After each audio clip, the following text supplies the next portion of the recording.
तो आज की इस वीडियो में हम करेंगे डेवलपमेंट ऑफ नर्वस सिस्टम। सबसे पहले देखते हैं कि हमारे पास नर्वस सिस्टम के कौन से मेन कंपोनेंट्स होते हैं। एक हमारे पास होता है सेंट्रल नर्वस सिस्टम और एक हमारे पास होता है peripheral nervous system. Central nervous system को हम आगे दो चीज़ों में डिवाइड कर देते हैं, एक होती है ब्रेन और एक होता है हमारे पास स्पाइनल कॉर्ड। इसी तरह जो पेरिफेरल नर्वस सिस्टम होता है उसको हम डिवाइड कर देते हैं क्रेनियल नर्व्स में और साथ ही स्पाइनल नर्व्स में।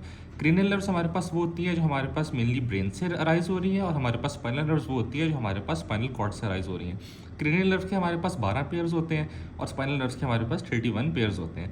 अब आज के इस लेक्चर में हम देखेंगे खाली स्पाइनल कॉर्ड के डेवलपमेंट, ब्रेन हम अगले लेक्चर में करते हैं। अब स्पाइनल कॉर्ड के डेवलपमेंट में पहली चीज़ ये है कि वो आपके पास डेवलप होती है caudal end of neural tube से below the level of fourth somite. अब हमारे पास caudal end of neural tube का क्या मतलब होता है वो हम यहाँ पे रफ से डायग्राम ड्रॉ करके देख लेते हैं। जैसे हमें पता है कि हमारे पास इमेजिन कर लें ये हमारे पास है न्यूरल ट्यूब। अब इस न्यूरल ट्यूब के ऊपर यहाँ पे एक इस एंड पे और एक इस एंड पे हमारे पास दो तरह की ओपनिंग्स होती हैं। इसको हम कहते हैं इंटीरियर न्यूरोपोर और इस वाली जगह को हम कहते हैं पोस्टीरियर न्यूरोपोर, या तो हम इसको कह सकते हैं क्रेनियल न्यूरोपोर, इसको हम कह सकते हैं कॉर्डल न्यूरोपोर।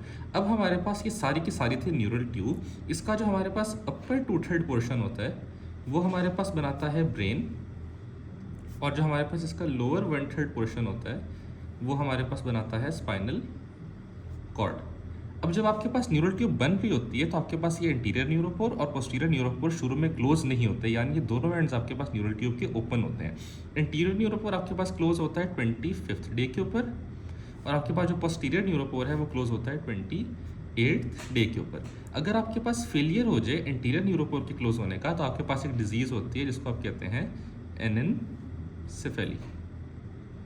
इसी तरह से अगर आपके पास पोस्टीरियर न्यूरोपोर क्लोज ना हो तो आपके पास डिजीज होती है जिसको आप कहते हैं स्पाइना बाइफिडा।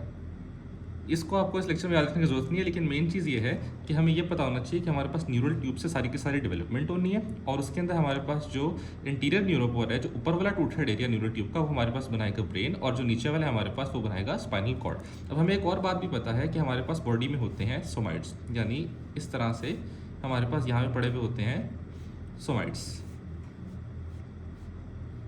अब सोमाइट्स के अंदर हम कहते हैं कि हमारे पास जो स्पाइनल कॉर्ड है उसकी डेवलपमेंट शुरू होती है below the level of fourth somite, यानी ये हमारे पास सोमाइट्स है 1, 2, 3 और 4। तो जो हमारे पास स्पाइनल कॉर्ड बनना शुरू होती है below the level of fourth somite बनती है और इसी तरह आगे फर्दर कंटिन्यू करती है। नीचे वाला जितना एरिया होगा आपके पास वहाँ से आपके पास बनेगी सारी की सारी स्पाइनल कॉर्ड। एक और चीज़ हम यहाँ पे याद रखते हैं कि हमने न्यूरोलेशन का प्रोसेस पढ़ा था कि हमारे पास उसके अंदर इस तरह का एक स्ट्रक्चर होता था और हम कहते थे कि हमारे पास ये जो दरमियान वाला सारा का सारा एरिया है ये हम कहते थे न्यूरल ग्रूव्स हैं और ये जो साइड वाले हमारे पास होते थे ये हम कहते थे हमारे पास है neural folds.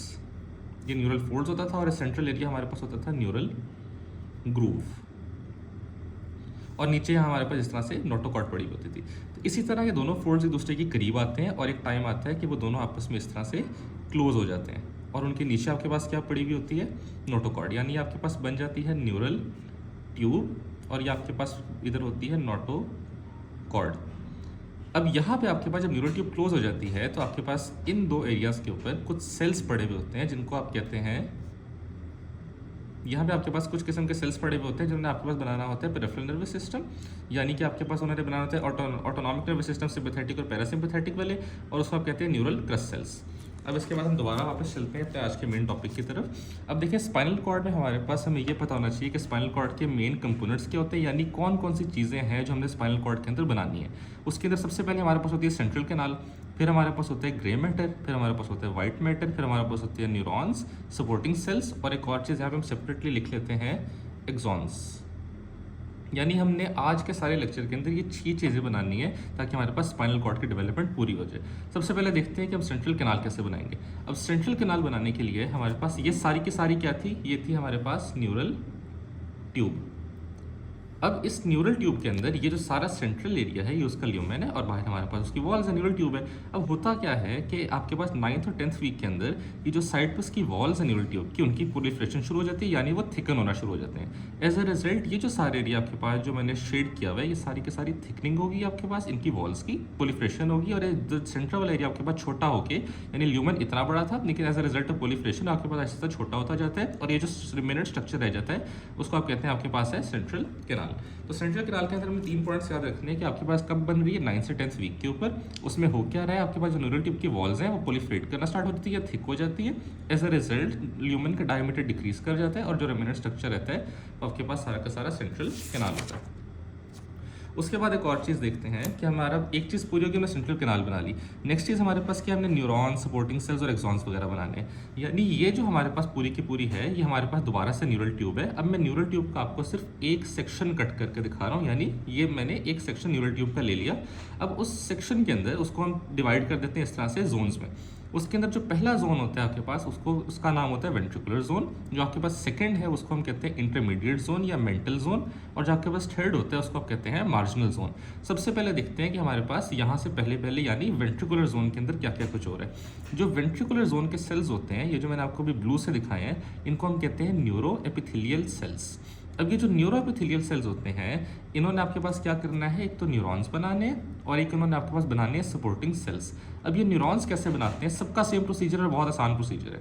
Neuro epithelial cells हमारे पास होते हैं सबसे पहले, वो आपके पास डिफ्रेंशिएट करते हैं या मेच्योर होते हैं इनटू न्यूरोब्लास्ट, और न्यूरोब्लास्ट आपके पास डिफ्रेंशिएट कर जाते हैं इनटू न्यूरॉन्स। इसी तरह से आपके पास न्यूरो एपिथेलियल सेल्स अगर तो डिफ्रेंशिएट करके एक और टाइप के सेल्स बनाते हैं जिनको हम कहते हैं ग्लायोब्लास्ट। फिर वो ग्लायोब्लास्ट आपके पास आगे फर्दर दो तरह के सपोर्टिंग सेल्स बनाते हैं। एक को बनाते हैं एस्ट्रोब्लास्ट या ओलिगोडेंड्रोब्लास्ट। यहाँ पे क्या बनाया था, न्यूरोब्लास्ट और फिर न्यूरॉन्स। तो यहाँ पे भी सेम याद रखें कि ग्लायोब्लास्ट से क्या बनेगा, एस्ट्रोब्लास्ट और ओलिगोडेंड्रोब्लास्ट। फिर हमारे पास एस्ट्रोब्लास्ट से बन जाएंगे एस्ट्रोसाइट्स और ओलिगोडेंड्रोब्लास्ट से बन जाएंगे हमारे पास ओलिगोडेंड्रोसाइट्स।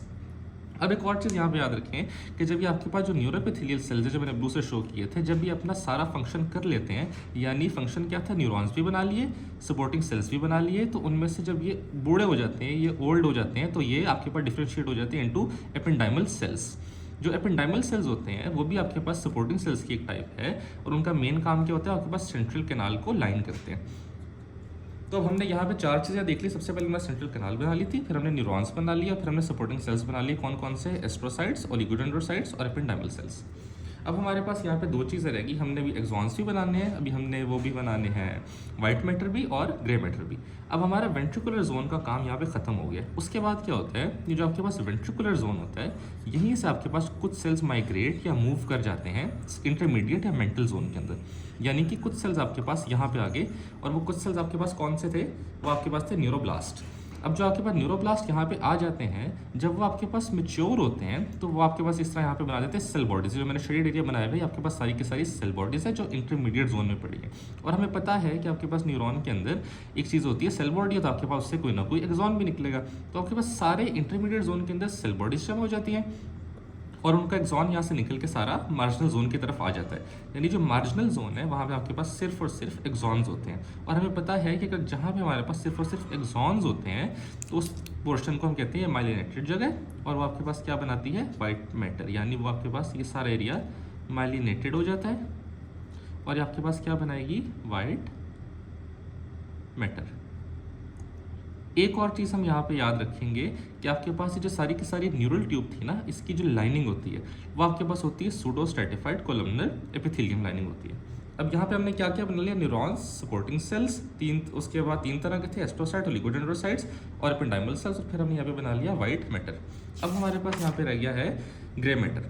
यही हमने दोबारा इंटरमीडिएट जोन की वही बात यहाँ पे मैंने दोबारा लिखी हुई है कि आपके पास कुछ न्यूरोब्लास्ट होते हैं जो वेंट्रिकुलर जोन से इंटरमीडिएट जोन में आ जाते हैं। उसके बाद वो मेच्योर हो जाते हैं, उनके सेल बॉडीज रह जाती है इंटरमीडिएट जोन में, और उनके एक्सॉन्स चले जाते हैं आपके पास मार्जिनल जोन में। एज अ रिजल्ट जो एक्सॉन्स आपके पास मार्जिनल जोन में होते हैं वो आपके पास सारा का सारा वाइट मैटर बना देते हैं। अब देखिए ग्रे मैटर में क्या होता है, दोबारा से हम न्यूरल ट्यूब को कंसिडर करते हैं। यानी हमारे पास ये जो हमने यहाँ पे देखी, यही हमारे पास दोबारा से न्यूरल ट्यूब है ये। और उसके बाद हम देखते हैं यहाँ पे कि न्यूरल ट्यूब के अंदर जब प्रोलिफरेशन होती है उसके सेंट्रल वाली जगह के अंदर, तो इस तरह आपके पास इस जगह पे बन जाते हैं कॉर्नर्स के ऊपर सल्कस लिमिटेंस। यानी कि आपके पास शैलो डिप्रेशंस आ जाते हैं उसके साइड के ऊपर, जिनको हम कहते हैं सल्कस लिमिटेंस। एक हमारे पास ये जो ऊपर वाले एरिया इसको हम कहते हैं ये है रूफ प्लेट, और ये जो नीचे वाले एरिया इसको हम कहते हैं ये है फ्लोर प्लेट। और जो हमारे पास सल्कस लिमिटेंस है उसके बाहर यहाँ पे हमारे पास 2 तरह की प्लेट्स बन जाती हैं। जो ऊपर वाली प्लेट है उसको हम कहते हैं वो है एलर प्लेट, और ये जो नीचे वाली है इसको हम कहते हैं ये है हमारे पास बेजल प्लेट। बाद में क्या होता है, ये जो एलर प्लेट होती है आपकी, इसने डॉर्सल ग्रे हॉर्न बनाना होता है, और जो आपके पास बेजल प्लेट होती है इसने आपके पास लेटरल और इंटीरियर ग्रे हॉर्न्स बनाना होते हैं। अब ये हॉर्न्स क्या होते हैं, हमें पता है कि ग्रे मैटर के अंदर हमारे पास 3 तरह के हॉर्न्स होते हैं। इंटीरियर हॉर्न होता है, और फिर हमारे पास होता है पोस्टीरियर हॉर्न और एक हमारे पास होता है लेटरल हॉर्न। तो हम आगे देखते हैं कि उन तीनों के फंक्शंस क्या हैं। तो अभी सिर्फ इतना याद रखें कि जो एलर प्लेट है वो हमारे पास बनाती है डॉर्सल ग्रे हॉर्न, यानी जो पोस्टीरियर वाला पार्ट है उसका, और जो आपके पास नीचे वाली होती है बेजल प्लेट वो आपके पास बनाती है इंटीरियर और लेटरल ग्रे हॉर्न्स। उसके बाद आपके पास इस स्टेप के बाद क्या होता है, उसी से अगली डायग्राम है कि यहाँ पे आपके पास ये जो एलर प्लेट है वो डिफरेंशिएट होगी इस सारे एरिया में, यानी ये बन गया आपके पास डॉर्सल ग्रे हॉर्न, और जो आपके पास नीचे यहाँ पे बेजल प्लेट थी वो आपके पास डिफरेंशिएट होगी यहाँ पे इंटीरियर हॉर्न में और यहाँ पे आपके पास लेटरल हॉर्न में, यानी ये डॉर्सल पार्ट हो गया, ये इंटीरियर हो गया, आपके पास हो गया लेटरल। फिर हमें पता है कि आपके पास यहाँ पे दो तरह के फिशर्स होते हैं, यानी आपके पास जो इंटीरियर साइड होती है वहाँ पे होता है फिशर, इंटीरियर मीडियन फिशर आप उसको कह सकते हैं, या आप उसको कह सकते हैं वेंट्रल मीडियन फिशर, और जो आपके पास पोस्टीरियर साइड होती है उस पर आपके पास होता है डॉर्सल मीडियल सेप्टम या डॉर्सल मीडियन सल्कस। अब आपके पास इसका एक और काम भी होता है जो आपके फिशर्स होते हैं कि आप अगर स्पाइनल कॉर्ड का क्रॉस सेक्शन देखें तो आप इन फिशर और सल्कस की बेस से बता सकते हैं कि स्पाइनल कॉर्ड की इंटीरियर साइड कौन सी है और स्पाइनल कॉर्ड की पोस्टीरियर साइड कौन सी है। यानी जहाँ पे आपके पास डिप्रेशन बहुत ज़्यादा डीप है वो आपके पास इंटीरियर साइड होती है, इंटीरियर मीडियन फिशर होता है, जो और पोस्टीरियर साइड के ऊपर आपके पास डिप्रेशन इतना ज़्यादा डीप नहीं होता, वो आपके पास होता है डॉर्सल मीडियन सल्कस या डॉर्सल मीडियल सेप्टम। और इस सेंटर में हमारे पास वही है जो हमने पहले स्टेप में बनाई थी, सेंट्रल कैनाल। अब हम देखते हैं कि हमारे पास ये जो हमने तीन हॉर्न्स बनाए ग्रे मैटर के, उनके मेनली फंक्शंस क्या हैं। तो जो हमने डॉर्सल ग्रे हॉर्न बनाया था उसका मेन काम होता है कि वो सेंसरी इन्फॉर्मेशन को सारी की सारी रिसीव करता है, यानी जितनी आपके पास पेरिफेरल से कोई भी स्टिमुलस आ रहा है, कोई भी सेंसरी इन्फॉर्मेशन आ रही है तो वो आपके पास रिसीव करेगा डॉर्सल ग्रे हॉर्न। तो जो आपके पास इंटीरियर और लेटरल ग्रे हॉर्न्स होते हैं उनका मेन काम होता है मोटर फंक्शंस देते हैं। मोटर फंक्शंस कैसे है, जैसे जो आपके पास इंटीरियर ग्रे हॉर्न है वो आपके पास मोटर इनोवेशन देता है स्केलेटल मसल्स को, यानी वो सोमैटिक होता है। यहाँ पे मैं लिख भी देता हूँ आगे कि आपके पास इस तरह से सोमैटिक है। और जो आपके पास लेटरल ग्रे हॉर्न है वो मेनली ग्लैंड्स और स्मूथ मसल्स को मोटर इनोवेशन देता है, यानी कि वो आपके पास ऑटोनॉमिक होता है। अब हमारे पास एक चीज़ रह गई है कि आपके पास जो साइड की लेयर्स होती है यानी मेनिंजेस होती हैं वो कैसे होती हैं और स्पाइनल कॉर्ड किस लेवल के ऊपर स्टार्ट होती है और कहाँ ख़त्म होती है, वो हम करते हैं अगली वीडियो में।